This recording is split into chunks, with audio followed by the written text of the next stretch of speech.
За сайн байцгаана уу. За ярилцчихдээ энэ өдрийн мэндийг хүргэе. Шинэ 7 хоногийн мэндийг хүргэе. За тэгээд дуугийн шинэ 7 хоногч өгч өдөр эхэлсэн байгаа шүү дээ. За.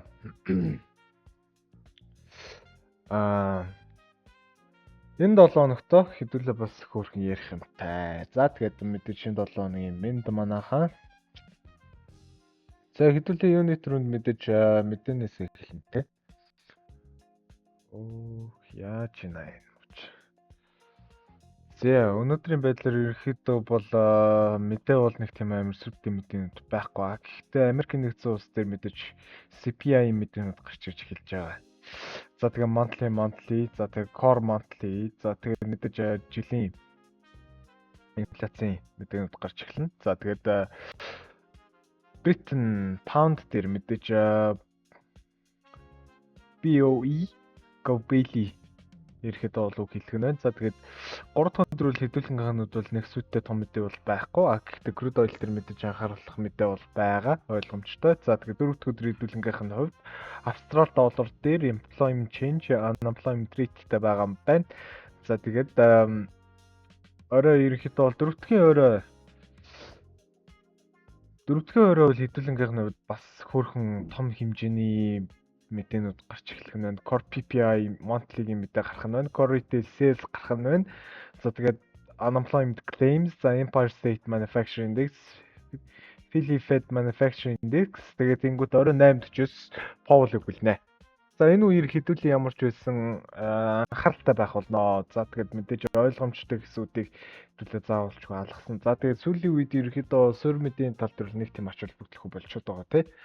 За тэгээд 5 дахь өдөр prelim consumer sentiment тэгээд inflation expectation гэсэн хоёр мэдээ бол гарах нь байна. Улбар шар байдаг энүүдийг углаан байгаа. Ойлгомжтой. За ямар ч үсэн энэ нөхцөл байдлуудыг хэдүүлээ ерөөхдөө бол энэ 7 хоногт ажигланаа. За тэгэхээр хэдүүлээ ямар ч үсэн чарт руу горно.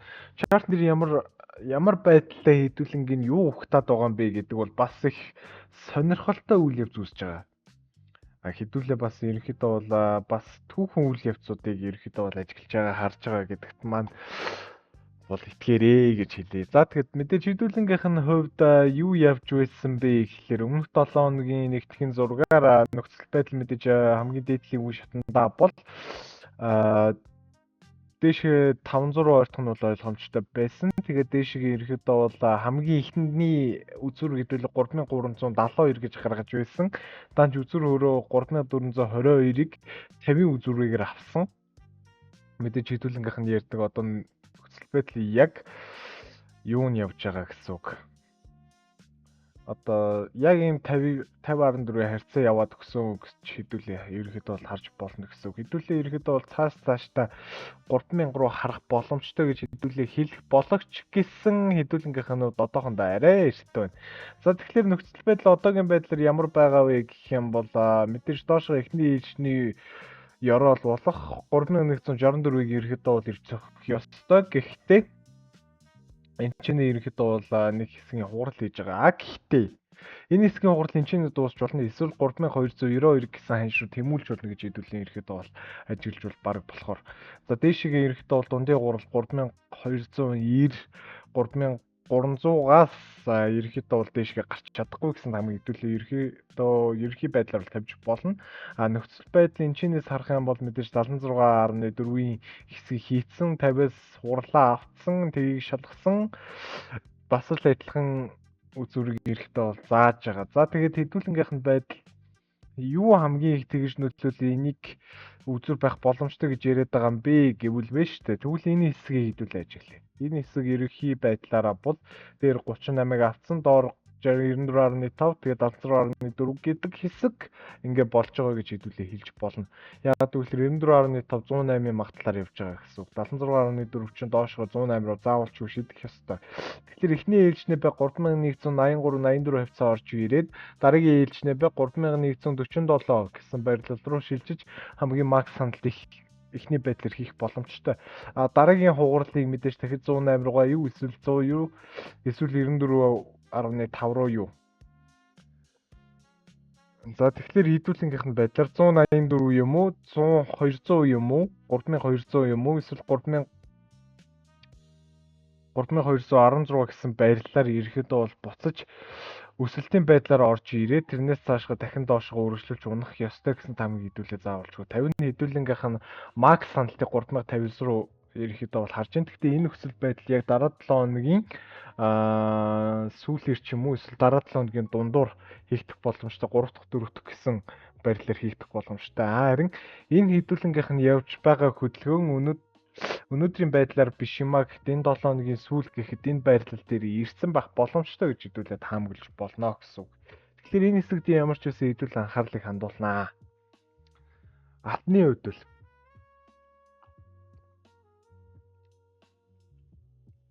за дараагийнх нь нөхцөл байдлыг хэдүүлээ ерөөхдөө бол долларын индекс хаагуур яаж яваан бэ гэдгийг хэдүүлээ анзаарч ажиллаж болж байна.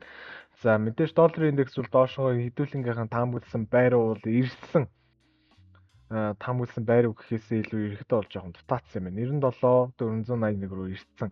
За дээдлийн шалгалтны байр ерөөхдөө бол одоо бол сэтэрж байгаа харагдаж байгаа. Гэхдээ 102 хавцаанаас дахин нэг мундалтын хүч орж ирэх боломжтой гэж хэдүүлээ үзэж болно. Эсбүгээс дэш үргэлжлүүлээд төсөлтийн хүчийг хадгална гэж хэдүүлээ харж болно гэсэн үг. За тэгвэл нөгөө талдаа мэдээж хэдүүлэнгийнх нь хувьд Nasdaq гэдэг нэг том хослол байгаа тий. Америкийн шилдэг 100 компани индекс. За мэдээж ойлгомжтойгоор 38-ын үзүүр доор хийгдсэн.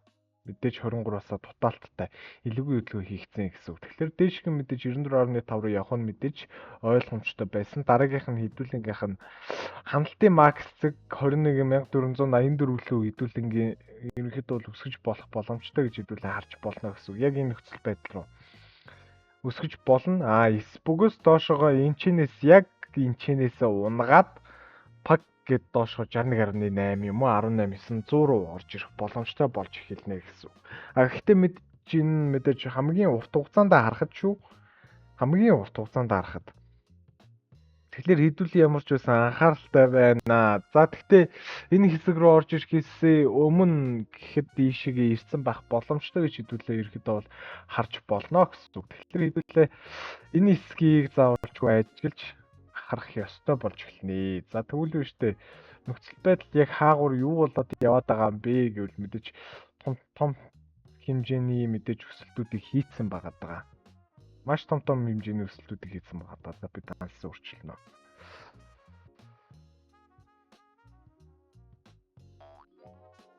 За зураг нөлөөлөхгүй амар.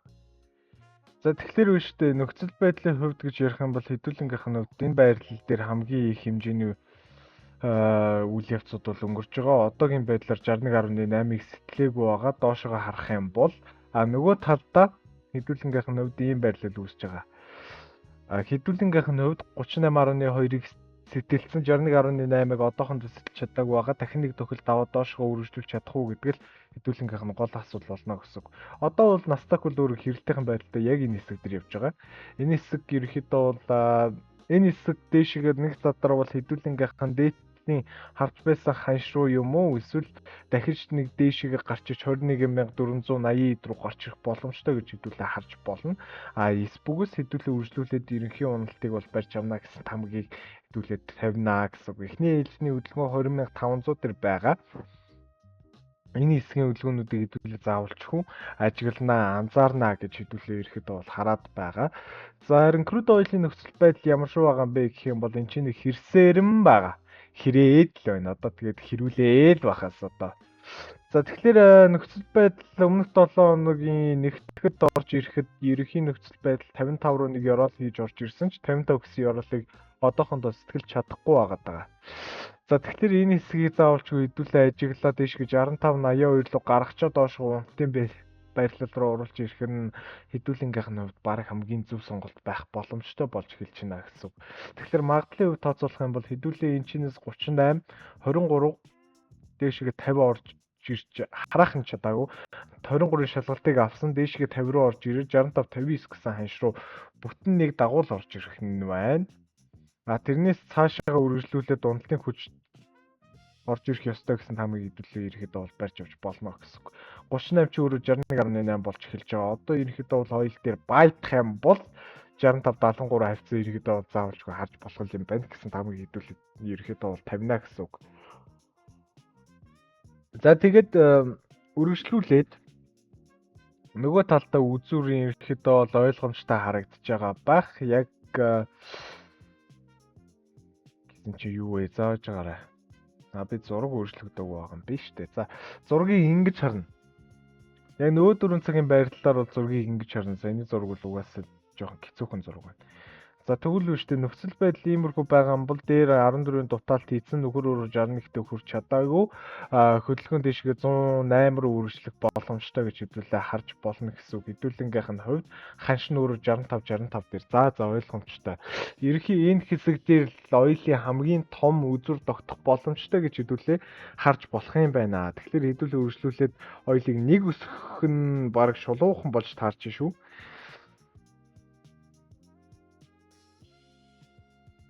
Оёлыг нэг өсгөх нь бараг шулуухан болж таарж шүү. Тэгэл хэдүүлээ ирэхэд бол цааш нь үргэлжлүүлээд нэг хэмжээний